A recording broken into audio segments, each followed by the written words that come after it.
Kaixo, egunon, hori izango zen nire da izitzen eta gero. Bueno, nik beti komentatzen dut askozez erosoago sentitzen izela noten artean, hitzen artean baino. Baina, bueno, hemen jarri naiz ez kasualitatez, ondoan, leheno komentatu zuen bihotza, baina guztionen bihotza nerea izan da.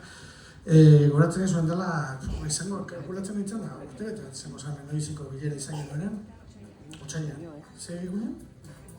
Izan bat dut ikusten zuen, bueno, nerea eta Ulirekin elkartu nintzen, eta komentatu zuten pixka bat asmoa eta zer, komentatu zuten asmoa eta intentzioa, eta horren inguruan hasi ginen lantzen. Goratzen ez, txikitan, beti alde zaharrak, haitzi behar zalditik etorri zen, nire herria pixka eta handiagoa da, baina herria da.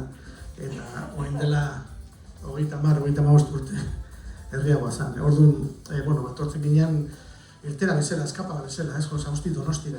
Orduan txikitan, etortzen ginen, eta gure referentzia alde zaharra zen. Gero gaztetan hasi ginen, eta gure Donostiko referentzia alde zaharra zen. Eta hona etortzen ginen. Ikasketak egin, eta nora jun, alde zaharrera beti. Eta gero, ja adianekin eta lagun batzuk hartu zuten denda bat hemen, edo jarri zuten denda bat, eta esan edizuena da, guretzako beti izan dara referentzia eta referentzia oso polita. Eta oso ondo esplikatu oso azkenean, nortasunarena, esentzialena eta guzti hori. Eta hori da pixka bat transmititu nahi izan duguna bestearekin. Dokumentatzen dugu musika beste hizkuntza badala, eta oso ondo ulertzen dugu liburu bat hartzen dugunean, biografia eta hitzak eta irakurtzen dugu eta gure imaginazioa egiten du gero egin beharrekoa ez. Musikarekin gauza bera gertatzen da. Azkenean beste hizkuntza bada eta horrekin transmititu nahi duguna da. Pixka bat ez dakite lortu dugu, baina transmititu nahi genuen ilusioa, nortasuna eta guzti hori. Eta haren eskerrak. Peter, mila esker, plazer bat izan da zurekin koinzitzea estudio batean eta lan egitea. Ritxi, entzen dut ikusi leheno, bezak handi bat egon duzu.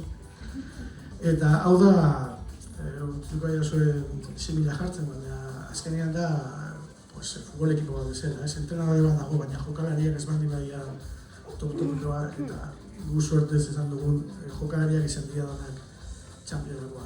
Bai musikariak, bai abazlariak, bai Clara, bai Iker eta talde guztiak. Esan bakarrik goza bat izan dela, egitean, niretzako dana eramaten duzu bihotza, baina proiektu hau pertsonak bihotzen emangoet, eta oso unkigarria dana ikustea, nola disfrutatu dugun eta nola bizitzen dugun. Markatu txarra, eskerrik asko.